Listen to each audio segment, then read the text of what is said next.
ভারতের কমিউনিস্ট পার্টির অন্যতম প্রতিষ্ঠাতা স্বাধীনতা সংগ্রামী প্রবীণ নেতা কমরেড মোজাফফর আহমেদের জন্মদিবস উপলক্ষে আজ ইসলামপুর টাউন লাইব্রেরি হলে সিপিআইএম এর পক্ষ থেকে এক অনুষ্ঠানের আয়োজন করা হয়। অনুষ্ঠানে প্রবীণ কমরেডদের সংবর্ধনা জ্ঞাপন করা হয়। পাশাপাশি কমরেড মোজাফফর আহমেদের জীবন, আদর্শ ও সংগ্রামী ভূমিকার ওপর আলোচনা অনুষ্ঠিত হয়। অনুষ্ঠানে বিভিন্ন সাংস্কৃতিক পরিবেশনা, বক্তব্য এবং তার আদর্শকে তুলে ধরার লক্ষ্যে নানা কর্মসূচি গ্রহণ করা হয়।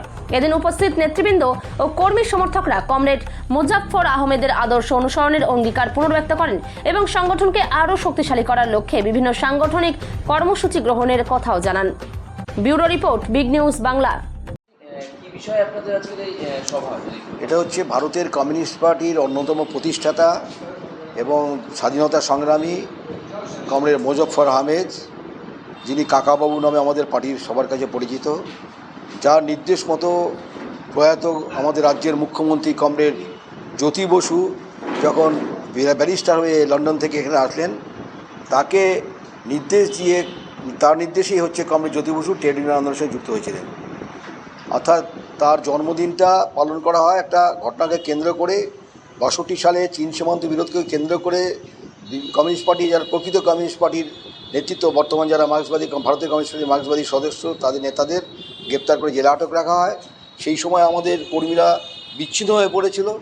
সেই বিচ্ছিন্নতাটাকে কাটিয়ে আবার নতুন করে সংঘবদ্ধভাবে সঠিক মতাদর্শগতভাবে লড়াই করার জন্য, সংঘবদ্ধ হওয়ার জন্য কমরেড মোজাফফর আহমেদের জন্মদিন পালন করার সিদ্ধান্ত গ্রহণ করা হয়। যদিও কমরেড মোজাফফর আহমেদ তা সেই জন্মদিন পালনের বিরোধী ছিলেন, কিন্তু এই বৃহত্তর স্বার্থে তিনি রাজি হয়েছিলেন এবং 1963 সালে রামমোহন লাইব্রেরি, যেটা কলেজ স্ট্রিটে রয়েছে, সেখানে জমায়েত হয়ে মিছিল করে হচ্ছে তারা প্রেসিডেন্সি জেলে গিয়ে ফুলের স্তবক দিয়ে কমরেড মোজাফফর আহমেদকে সংবর্ধনা জানিয়েছিলেন।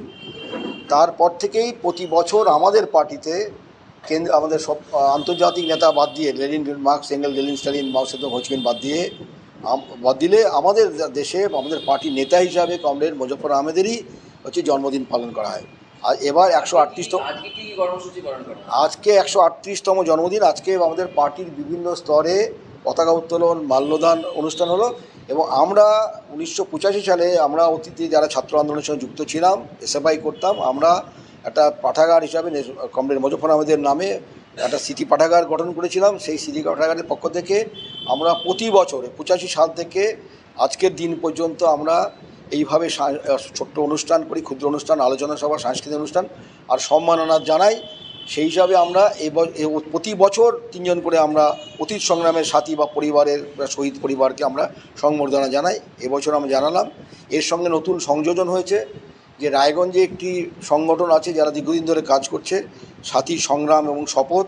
সেই সংগঠনের পক্ষ থেকে তারা আমাদের এই মহকুমার 2 জন প্রবীণ নেতা, যিনি ভারতের কমিউনিস্ট পার্টির কানকি লোকাল কমিটির সম্পাদক ছিলেন, আমাদের কমরেড খিতেন চক্রবর্তী ইসলামপুরের সম্পাদক ছিলেন, তাদের সংবর্ধনা জানানোর জন্য আজকে অর্থাৎ বিশেষ করে কমরেড বাচ্চা মুন্সি, তার স্মৃতি স্মরণে হচ্ছে সংবর্ধনা দেওয়ার একটা কর্মসূচি এখানে পালন করা। বইটা তাদের জন্য দিলাম যে বর্তমান দেশে যে ফ্যাসিবাদী শক্তি, বিশেষ করে আরএসএসের মদতে বিজেপি, তারা যেভাবে তৎপর হয়েছে এবং এটা আমাদের দেশের জন্য এবং সাধারণ মানুষের জন্য বিপদ।